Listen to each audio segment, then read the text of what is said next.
सिद्धेभ्य नमोऽर्हन्ताळं नमो सिद्धाळं नमो आयर्याळं नमो वज्झायाळं नमो लोये सव्वसाहूणं नमः समयसाराय स्वानुभूत्या चकासते चित्स्वभावाय भावाय सर्वभावान्तरच्छदे अनन्तधर्मणस्तत्त्वं पश्यन्ति प्रत्यगात्मनः अनेकान्तमयी मूर्ति नित्यमेव प्रकाशताम् वन्दितु सव्वसिद्धे ध्रुवमचलमणोवमं गतिं पत्ते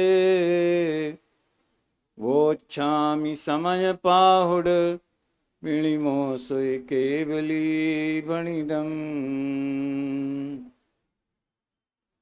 एकत्व विभक्त भगवान आत्मा का दर्शन कराने वाला यह अनुपम ग्रंथ राज समय सार है। इसकी प्रारंभिक गाथाओं के आधार से अध्यात्म रस पान करने का अपन ने उपक्रम किया है। एक मिनट,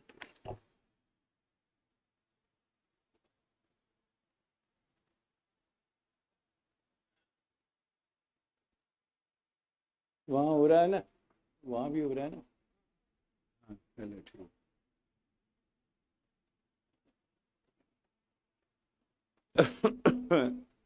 13वीं गाथा की चर्चा कल की है। उसके बाद में दो बहुत सुंदर कलश आए हैं। 9वां कलश तो 13वीं गाथा का ही समापन समारोह है और 10वां कलश 14वीं गाथा का उद्घाटन समारोह है। 9वां कलश है, मैं पढ़ता हूँ, आप सब रिपीट करना, बड़ा आनंद आएगा। संस्कृत में है लेकिन आप दोहरा सकते हैं। सतीश जी कोशिश करना। उदयति ननय श्रीरस्तमेति प्रमाणम्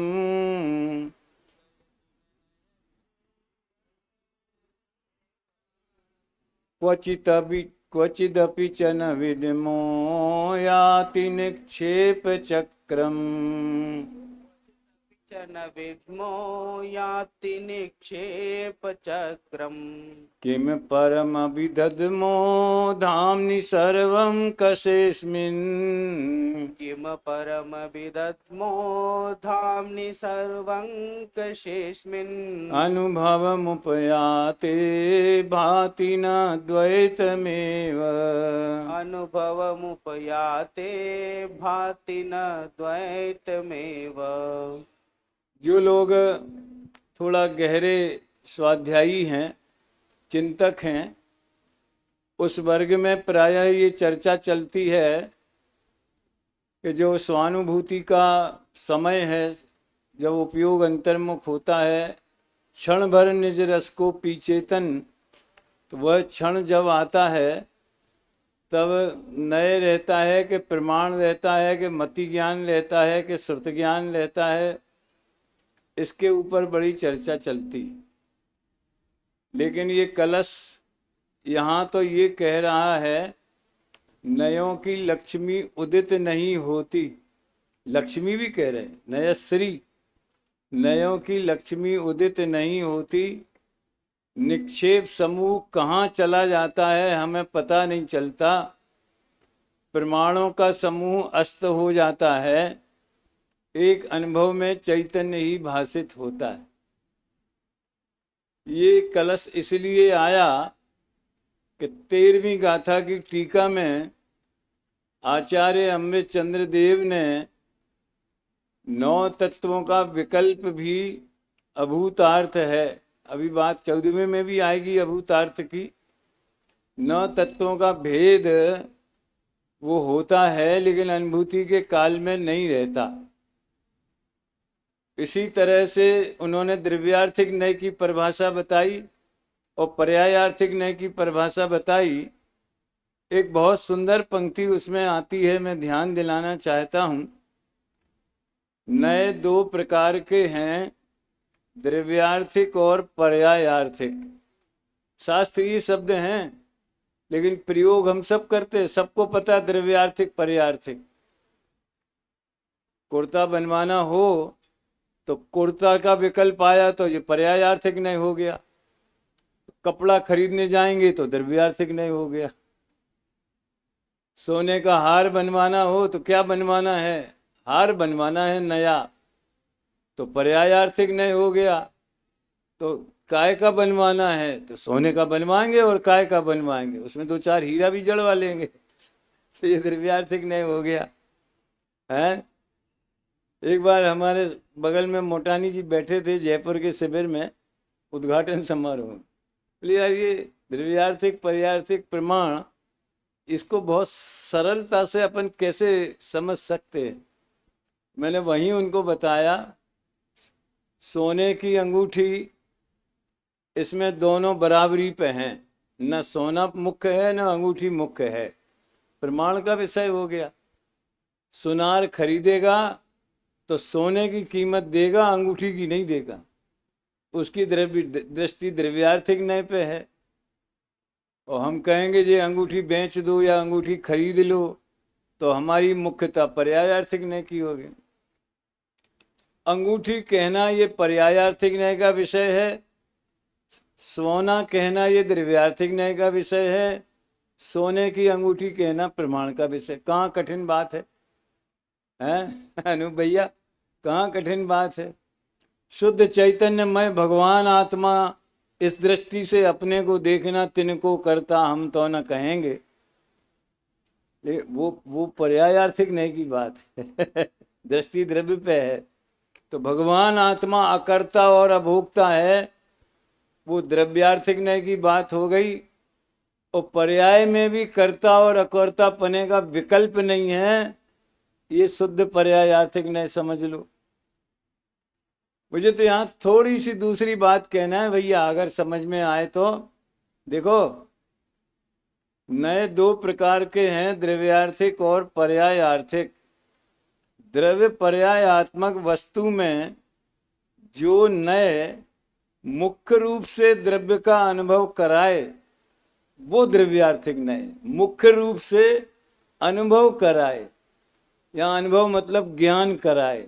अनुभव के कई अर्थ होते हैं, अनुभव माने ज्ञान भी होता है, अनुभव माने सुख दुख का वेदन भी होता है, अनुभव माने अनुसरण करके होना, ये पुद्गल में लागू पड़ता है।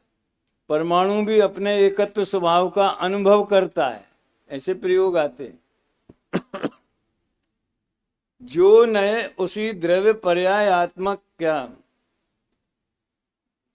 द्रव्यार्थिक और पर्यायार्थिक, ये दोनों नए द्रव्य और पर्याय का, पर्याय से भेद से क्रम से अनुभव करने पर भूतार्थ हैं, सत्यार्थ हैं। अब सुनना, द्रव्य और पर्याय दोनों से अनालिंगित शुद्ध वस्तु मात्र, ये कमाल की चीज है।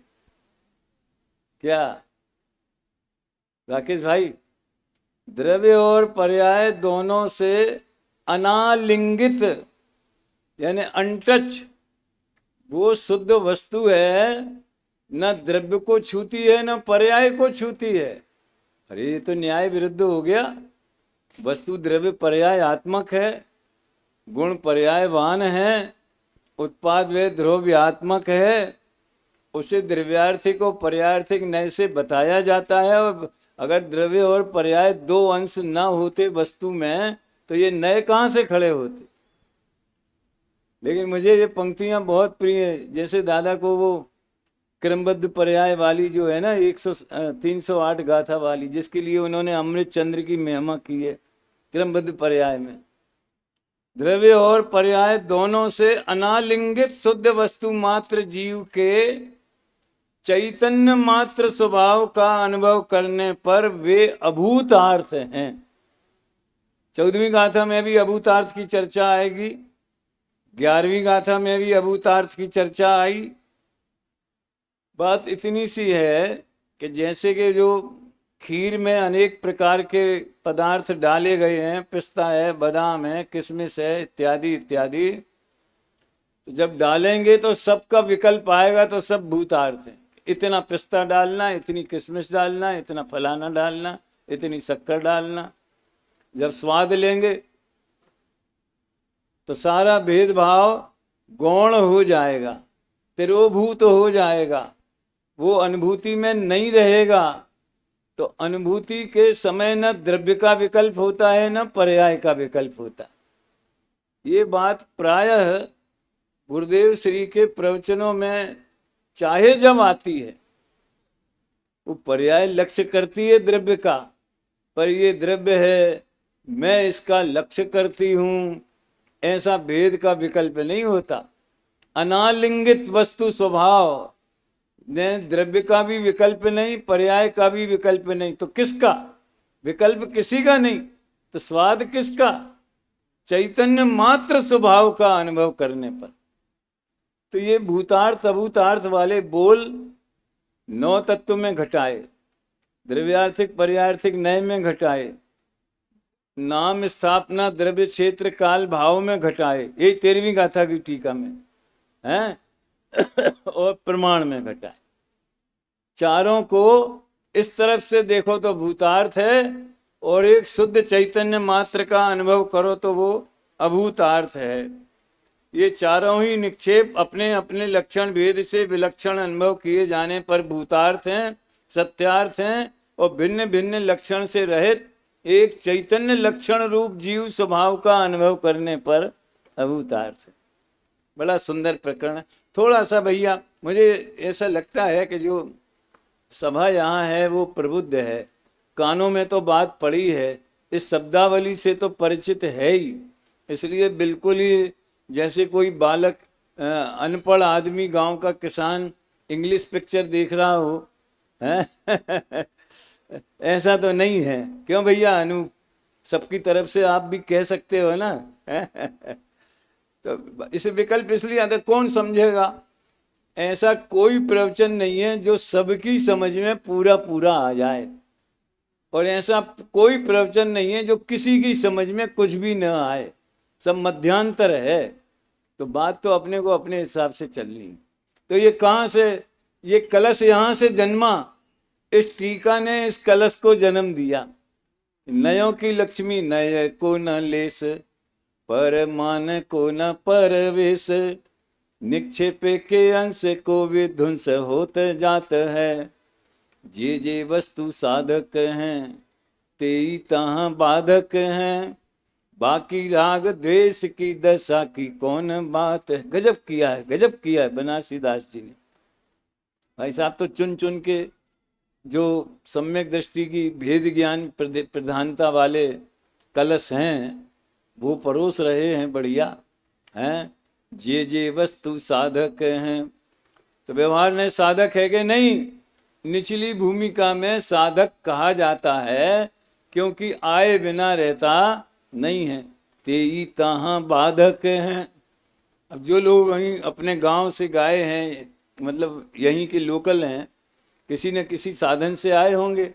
आप कैसे आए अनूप भैया? गाड़ी से, कार से, स्कूटर से, कसू से तो आए ना। तो वो साधक है कि बाधक है? वहां तक आने में साधक है, यहाँ आने में बाधक है ये विकल्पों की बात है। नए तो दोनों निश्चय व्यवहार एक साथ होते।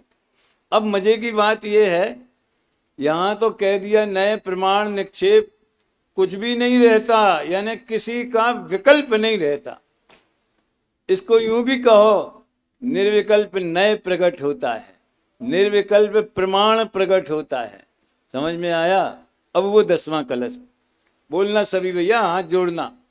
आत्म स्वभावम परभाव भिन्नम, आत्म स्वभावं परभाव भिन्नं, मां पूर्णमाद्यन्त विमुक्तमेकम्, मा पूर्णमाद्यन्त विमुक्तमेकम्, विलीन संकल्प विकल्प जालम, विलीन संकल्प विकल्प जालम प्रकाशयन् शोधनयोऽभ्युदेति। प्रकाशयन् शोधनयोऽभ्युदेति। पर भाव से जो भिन्न है अर आदि अंत विमुक्त है। पर भाव से जो भिन्न है अर आदि अंत विमुक्त है। संकल्प और विकल्प के जंजाल से भी मुक्त है। संकल्प और विकल्प के जंजाल से भी मुक्त जो एक है परिपूर्ण है ऐसे निजात्म स्वभाव को। जो एक है परिपूर्ण है ऐसे निजात्म स्वभाव को। करके प्रकाशित प्रगट होता है यहाँ यह शोध नय। करके प्रकाशित प्रगट होता है यहाँ यह शोधन। अब देखिए पिछले कलश में नए विकल्प शब्द का प्रयोग नहीं है, लेकिन मतलब वो ही है। नयों की लक्ष्मी उदित नहीं होती, माने नए संबंधी विकल्प नहीं होता। प्रमाण नए निक्षेप में सब में लगा लेना। अब यहाँ कहते हैं शुद्ध नए आत्म स्वभाव को प्रकाशित करता हुआ उदित होता है। अब 9वें कलश की स्याही नहीं सूखी होगी हैं, और 10वें कलश में शुद्ध नए आत्म स्वभाव को प्रकाशित करता हुआ उदित होता है। थोड़ा ये जब ऐसा बोले ना, ये नए ऐसा करता है, ये नए ऐसा करता है, तो ऐसा लगता है कोई आदमी है, कोई कर्मचारी है, कोई कलेक्टर है, वो ऐसा करता है, वो ऐसा करता है। तो उसको रिवर्स में लगाना चाहिए। जो ज्ञान आत्म स्वभाव को, शुद्ध आत्म स्वभाव को प्रकाशित करता है, उस ज्ञान को शुद्ध नए कहते। इसे युगल जी साहब बहुत पीछे पड़ गए। शुद्ध नए आत्मा को शुद्ध नए से आत्मा शुद्ध है। जैसे साबुन लगाने से आत्मा कपड़ा निर्मल हो जाता है, ऐसे शुद्ध नए से आत्मा शुद्ध है। तो नए ने शुद्ध बनाया है कि बताया है? नए बनाने का काम नहीं करता, बताने का काम करता है, जानने का काम करता है। और कैसा है वो आत्म स्वभाव, उसके विशेषण दे दिए। पर भावों से भिन्न है, परिपूर्ण है, आदि अंत रहित है, एक है, संकल्प विकल्प जाल से मुक्त है। ऐसे आत्म स्वभाव को जो ज्ञान अपनेपन सहित, ये भी खास बात है श्रद्धांश सहित, अपनेपन सहित जानता है, उस ज्ञान को सर्वज्ञ परमात्मा और दिगंबर संत शुद्ध नए कहते।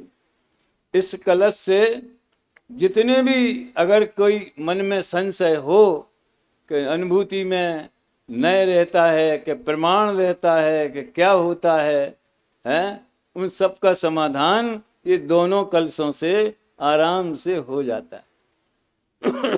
सौगानी जी नाम आप लोगों ने सुना होगा, सौगानी जी का। वो उनके दृष्टि प्रधान जो उनके चिंतन है उसका संकलन है, जिसे द्रव्य दृष्टि प्रकाश कहते हैं। और वो इस बात के लिए लोगों में जाना जाता है, जिन्होंने अभी पढ़ा है सुना है, वो त्रिकाली ध्रुव की बात करते, पर्याय से अपने को सर्वथा भिन्न की बात करते, पर ऐसा है नहीं। ये ध्यान देने की बात। उनका एक बोल मैं बोलता हूँ आपको, उसमें बताना द्रव्य की बात है कि पर्याय की बात है। एक छोटा सा वाक्य बोलता हूँ। परिणाम परिणम गया, मैं यूं का यूं रह गया। अब बताओ इसमें द्रव्य की बात है कि पर्याय की बात? शुरुआत तो परिणाम से करी ना। अगर परिणाम होते ही नहीं, परिणमन होते ही नहीं, तो परिणाम परिणम गया ये काय को बोलते? और उस परिणमती हुई धारा में समझ में आया? वो समंत भद्राचार्य ने उदाहरण दिया है, राजकुमारी को कलश प्रिय था, और राजा को राजकुमार को मुकुट चाहिए था, ऐसा उदाहरण है। घटमौली स्वर्णार्थी, तो घड़ा सोने का कलश, कलश मिट गया, मुकुट बन गया और सोना यूं का यूं रहा। अब इसमें कोई कठिन बात तो है नहीं। परिणाम परिणम गया, मिथ्या चला गया, सम्यक्त आ गया और मैं यूं का यूं रहा।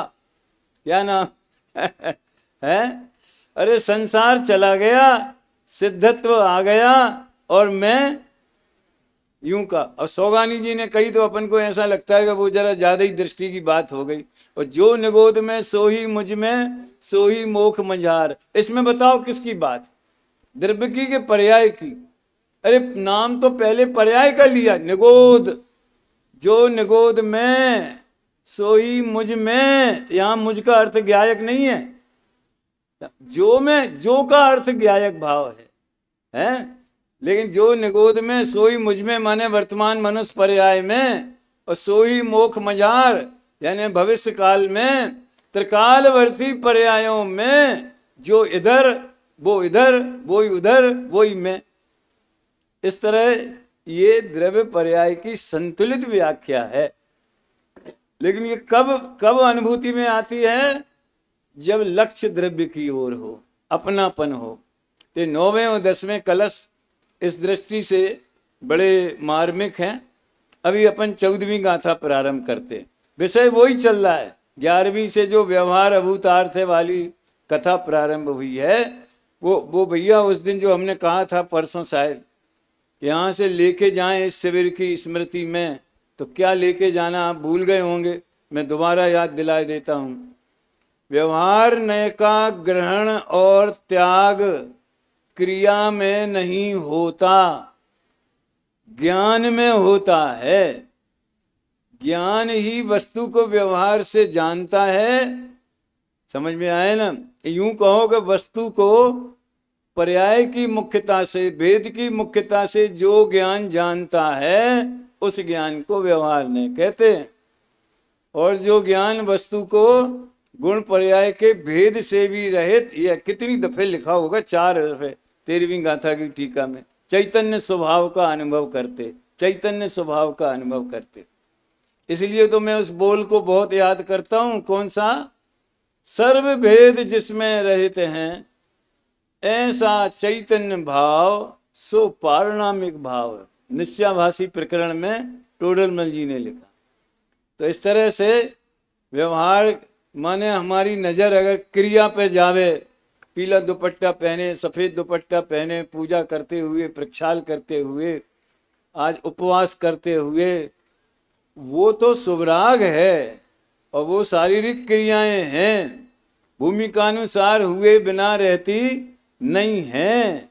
यहाँ तो उन क्रियाओं को धर्म कहना वो व्यवहार है। समझ में आया? बार बार ये गांठ बांध लेना भैया, क्रिया में निश्चय व्यवहार नहीं होते, वस्तु में निश्चय व्यवहार। रुमाल में क्या है? कौन सा नय है इसके भीतर? देखो एक और मजे की बात, द्रव्यार्थिक और पर्यायार्थिक नय वो वस्तुगत नय है, समझे? और निश्चय और व्यवहार वो प्रयोजन भूत नय है। वो दादा ने सिद्ध किया, आगम के नय और अध्यात्म के नय। वस्तुगत क्यों है? ये रुमाल क्या है, ये किसका है, ये क्या है? तो रुमाल है। तो ये रुमाल का आकार तो इसमें है ना, आखिर हवा में तो नहीं है, हैं? तो इसके अंदर पर्याय है। और ये कपड़ा है, सूत है, कॉटन है, तो ये द्रव्य हो गया। तो इसके वस्तु में द्रव्य गुण पर्याय हैं। अभी थोड़ी सी एक और आप सबके लिए कहता हूं, उत्पाद व द्रव्य कोई अलग से बैठे हों वस्तु में, ऐसा नहीं है। हमारे देवलाली में बहुत चला और हमारी पंचास्तिकाय की चर्चा में भी बहुत चला। मनीष जी, वो उत्पाद नाम का गुण नहीं है, ये पंचाध्यायी में है ये विषय। लेकिन जो द्रव्य और गुण हैं वो त्रिकाल एक रूप अखंड रहते हैं, ये उनका ध्रुव्यत्व है, ये ध्रुवपना है। समझ में आया? और पर्याय क्रमशः आती जाती हैं, तो ये उत्पाद व्यय पर्याय का स्वरूप है और त्रिकाल कायम रहना द्रव्य गुण का स्वरूप। इस तरह द्रव्य गुण पर्याय में उत्पाद व्यय द्रव्य का स्वरूप उस वस्तु में ही है। खैर, तो ये द्रव्य और पर्याय इसमें हैं कि नहीं हैं? तो द्रव्यार्थिक नए और पर्यार्थिक नए वस्तुगत हैं, लेकिन इसमें आप वो निकालो, इसको तोड़ो, इसका वो प्रयोगशाला में इसका प्रयोग करो, तो इसमें से निश्चय व्यवहार नहीं निकलेगा। द्रव्यार्थिक पर्यार्थिक तो निकलेगा, निश्चय व्यवहार नहीं निकलेगा। यद्यपि द्रव्यार्थिक पर्यार्थिक भी ज्ञान के भेद हैं, नए हैं ना, लेकिन वो वस्तु के अंश को विषय बनाते। इसमें है द्रव्य को मुख्यता से अनुभव कराए सो द्रव्यार्थिक नए आए ना, लेकिन निश्चय कहाँ है? वो हमारे प्रयोजन में है कि ये हमने इसको यथार्थ स्वरूप में जाना कि ये कॉटन है, ये इसका त्रैकालिक सत्य है, ऐसा जाना, तो वही द्रव्यार्थिक पर्यार्थिक को जब प्रयोजन में कन्वर्ट कर देते हैं तो वो निश्चय व्यवहार बन जाते हैं। ज्यादा डिटेल में नहीं जाऊंगा। जैसा प्रतिपाद्य प्रतिपादक पना, निषेध निषेधक पना निश्चय व्यवहार वगैरह में है, वैसा द्रव्यार्थिक पर्यार्थिक में है। पर्यार्थिक नए प्रतिपादक है, निश्चय नए द्रव्यार्थिक प्रतिपाद्य, ये रिलेशन उनमें नहीं है। तो ये प्रयोजन की बात हो गई। खैर, अभी तो ये जो 14वीं गाथा अपन लेते हैं उसमें ये आया, देखो 10वें कलश के बाद बिना उत्थानिका के सीधे 14वीं गाथा प्रारंभ हो गई। पहले गाथा पढ़ते हैं। जो पश्यदि अपाणम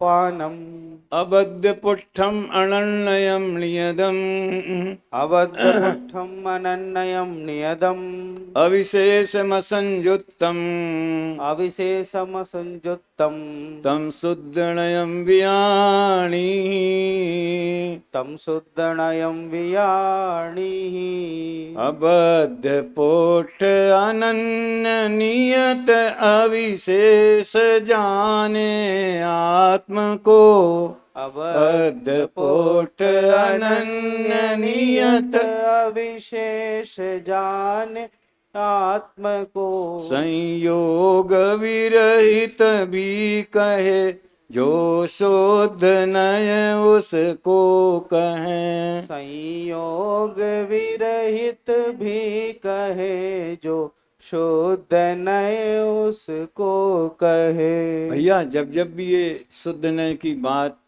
शुद्ध नय के विषय की बात चले, उसको याद रखना कि आचार्य देव ने अत्यंत दुर्लभ कथा जान करके इसे सुलभ कराया है।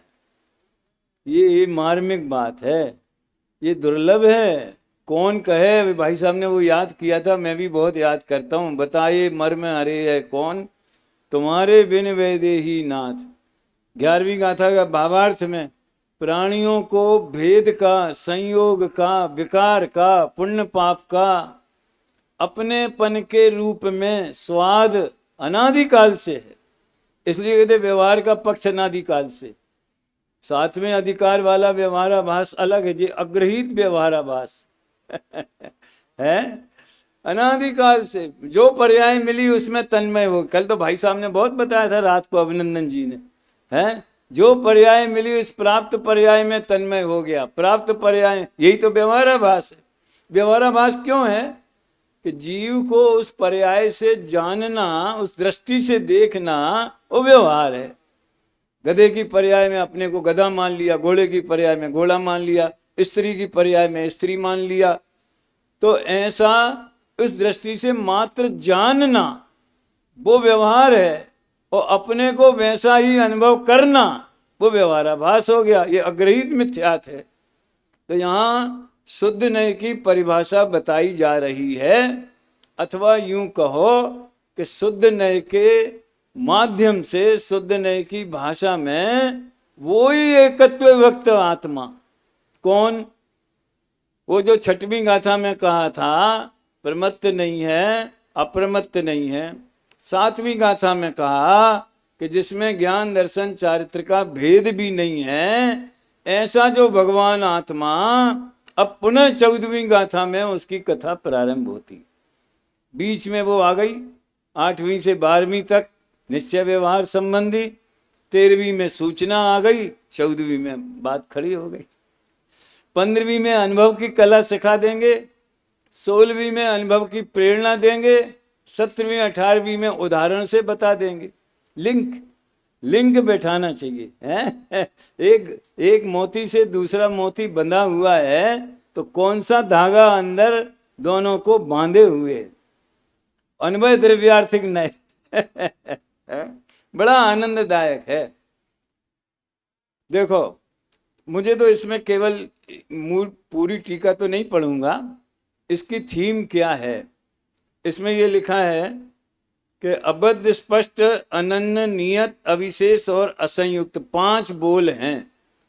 टीका में 5 का अर्थ किया गया है। अबद्ध, स्पष्ट, आ दोनों में लगा लेना। अबद्ध, अस्पष्ट, कर्मों से बंधा हुआ भी नहीं है। अरे तुम बंधे की कहते हो, कर्मों को छूता भी नहीं है। कर्मों को नहीं छूता तो शरीर को कहां से छुएगा, शरीर को नहीं छुएगा तो संयोगों को कहां से छुएगा।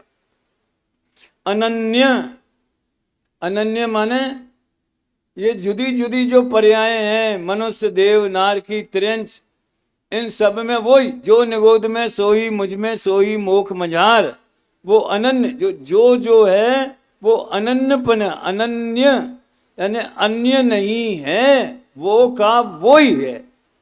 जो वहां था वो यहाँ है, वो आगे होगा। जैसे कोई बच्चा हमें 5 साल पहले मिला होवे और आज मिला, भाई साहब आपने पहचाना नहीं मैं वो ही हूं जिसको आपने इनाम दिया था जो देवलाली आया था, मैं वो ही हूं। समझ में आया ना? तो ये अनन्यपना ख्याल में आता है। अन्यों के बीच में अनन्य व्याप्त रहता है।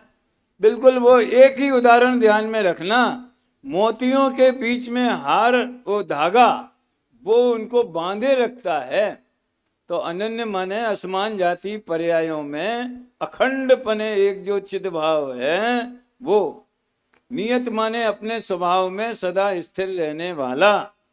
अविशेष माने गुण भेद से रहित, और असंयुक्त माने रागादि भावों से भिन्न। अब इस गाथा की टीका में जो अमृत चंद्र ने कला दिखाई,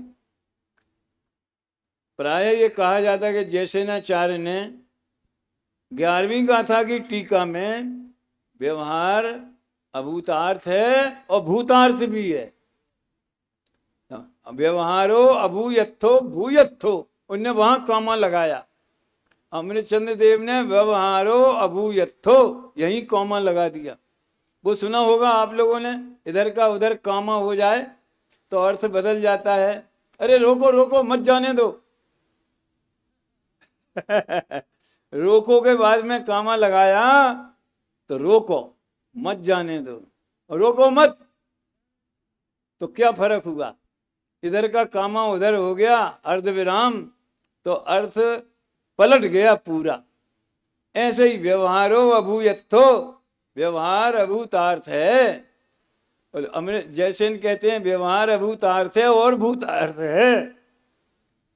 और शुद्ध ने एक देश ही दो शुद्ध न हो, वो भूतार्थ ही कहा गया है। उसकी टीका में काफी विस्तार है। तो मुझे ये बताना है कि उन्होंने तो 11वीं गाथा में ही रहस्य खोल दिया। अमृतचंद्र ने यहाँ व्यवहार को भूतार्थ भी कहा और अभूतार्थ भी कहा। भूतार्थ माने एक उदाहरण एक ही लूंगा मैं, एक ही बोल लेना है मुझे। कमलनी का पत्ता पानी में डूबा है, तो पानी में डूबा है कि नहीं? जब हम पहले ही कह दिया पानी में डूबा है तो मना कैसे कर सकते हो? पानी में डूबे हुए कमलनी के पत्ते की बात चल रही है, अलग से निकाल के कमल के फूल की बात नहीं चल रही है। समझ में आया ना? तो संयोग दृष्टि से देखो तो पानी में है तो भी भीगता नहीं है, उसके ऊपर पानी की बूंदें यूं तैरती रहती हैं। वो रुमाल डालो तो इसका कण कण जो है वो पानी पी जाएगा, रुमाल भारी हो जाएगा, फिर इसको निचोना पड़ेगा, फिर सुखाना पड़ेगा, लेकिन वो सूखा ही का सूखा रहता है। इसलिए वो उदाहरण दिया। तो एक दृष्टि से देखो तो पानी में डूबा होना वो बात उड़ाने लायक तो नहीं है, सर्वथा असत्य तो नहीं है। आत्मा अनादि काल से कर्मों से बंधा हुआ है, ये बात चुटकियों में उड़ाने लायक नहीं है।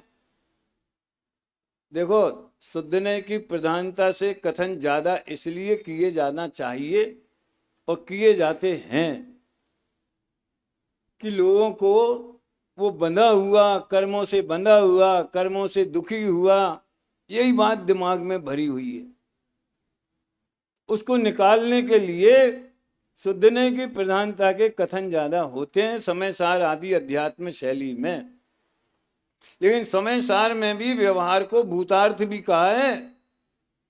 अब इसमें एक मार्मिक बात जो है, एक आत्मा ही प्रकाशमान है, ऐसे 5 बोल जो अभी बताए, ऐसे आत्मा की अनुभूति शुद्ध नय है। देखो, शुद्ध नय अनुभूति को भी कहते, ज्ञान की पर्याय को, और अनुभूति के विषय को भी शुद्ध नय कहते। यहाँ अनुभूति की बात है। इस प्रकार एक आत्मा ही प्रकाशमान है। अब सुनना, शुद्ध नय, आत्मा की अनुभूति और आत्मा, ये तीनों एक ही हैं, अलग अलग नहीं। कहीं शुद्ध नय बोले तो उसका मतलब आत्मा ही हो सकता है, कभी अनुभूति भी हो सकता है, और अनुभूति तो ज्ञानात्मक है ही। अभी कलश आएगा, आत्मानुभूति रीति शुद्ध नय आत्मिकाया।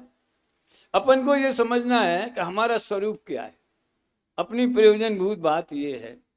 तो आचार्य ने कहा कि शुद्ध नय के विषयभूत आत्मा का अनुभव करना वो प्रयोजनभूत है।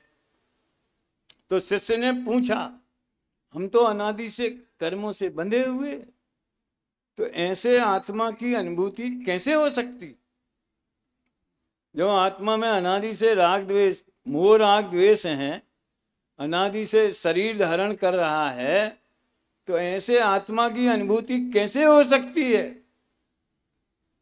बहुत से लोग दुर्भाग्यवश ऐसा भ्रम पाले हुए हैं और भ्रम प्रचारित भी करते। सदमस्त को आत्मा की अनुभूति हो ही नहीं सकती।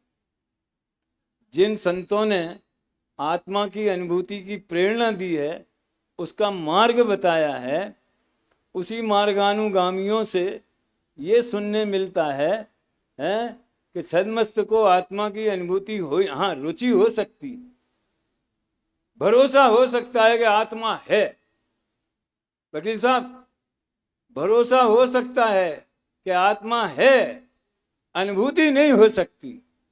और ये पंचम काल के संत, अमृतचंद देव भी पंचम काल में हुए ना, पंचम काल के ही आत्मार्थी जीवों को ये कह रहे हैं कि रागादि रहित, गुण भेद रहित, पर्याय रहित आत्मा की अनुभूति हो सकती। शिष्य ने पूछा, कैसे हो सकती है? अरे काहे घबराते हो, आत्मा में है ही नहीं। ये उत्तर यही है। चलो अच्छा हुआ सांस लेने के लिए ब्रेक हो गया।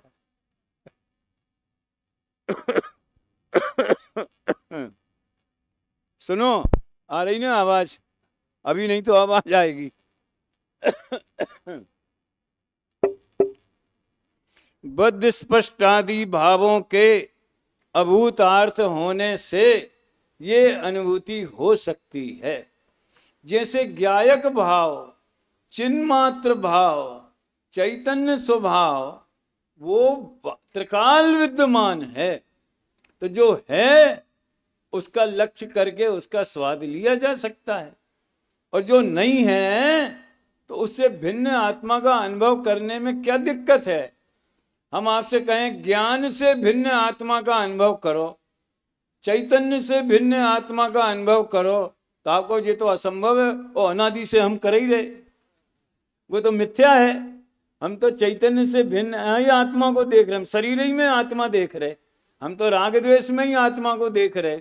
उस अनुभूति से तो छुड़ाना है। समझ में आया? और जहाँ चेतना है और राग आदि नहीं है, ऐसे भगवान आत्मा का अनुभव करने में क्या प्रॉब्लम है? इसको यूं समझो आप, गन्ने का रस का मीठा मीठा स्वाद लियो। तो मीठा स्वाद कैसे ले सकते हैं? अरे मिठास उसमें भरी है। एक काम करना, जैसी नींबू की खटास है, जैसी नीम की कड़वाहट है, उससे भिन्न स्वाद लेना। तो हम कैसे ले सकते हैं? अरे उसमें है ही नहीं ना वो कड़वास और मिठास। इसलिए सबसे सरल काम है अपने को रागादि रहित देखना। देखो, अभूतार्थ शब्द के दो अर्थ मैंने बताए थे, एक अविद्यमान और एक अप्रयोजन भूत। अभी मैं एक वाक्य बोलता हूं, ये अबद्ध स्पष्ट से उल्टे रागादि ले लो, वर्णादि और रागादि भाव, क्योंकि ये अभूतार्थ हैं इसलिए ये अभूतार्थ है। इसमें यमक अलंकार है। अच्छा, जो यहाँ यमक अलंकार जानते हैं वो हाथ ऊंचा करो जरा। कुछ लोग, अरे पूरा करो, वोट थोड़ी देना है, वो तो हो गए, गिनती भी हो गई। संजय, कनक कनकते 100 गुनी मादकता अधिकाय, यह खाए बो रात है वह पाए बो राय। सतीश तो हिंदी पढ़ाते हैं। दो जगह कनक शब्द का प्रयोग आया, एक जगह कनक माने धतूरा और एक जगह कनक माने सोना, वो संपत्ति, वो हीरा मोती, वो 100 करोड़ जो चूल्हे के नीचे दबे हैं। तो वो पहला वाला कनक जो है धतूरा, खाओगे तो नशा चढ़ेगा, यूं ही रखा रहेगा, हथेली पे भी रख लोगे तो नशा नहीं चढ़ेगा। लेकिन वो वाला कनक जो है ना दूसरा, वो सत्ता का मद, प्रभुता का मद, संपत्ति का मद। समझ में? शेयर के भाव 2 दिन में 12 लाख करोड़ रुपए के बारे न्यारे हो गए एग्जिट पोल के कारण। लोगों ने सोचा मेरे रिश्ते बढ़ गए, मेरे शेयर के भाव चौगुने हो गए। अभी बेचा नहीं, वो कागज के ही टुकड़ों में है, वो डिजिटल अकाउंट में ही है, लेकिन कल्पना मात्र से बोरा गए। आहा हा, हमारे 1 करोड़ थे अब 5 करोड़ हो गए।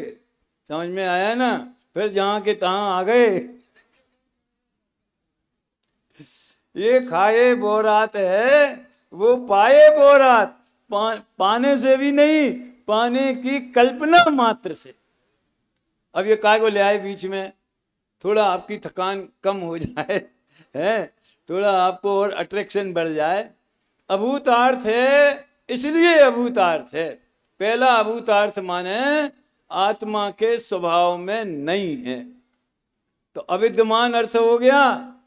इसलिए अभूतार्थ है माने प्रयोजन भूत नहीं है, जाना हुआ प्रयोजनवान है, जो हमारे स्वरूप में नहीं है। अपनापन करने में क्या फायदा?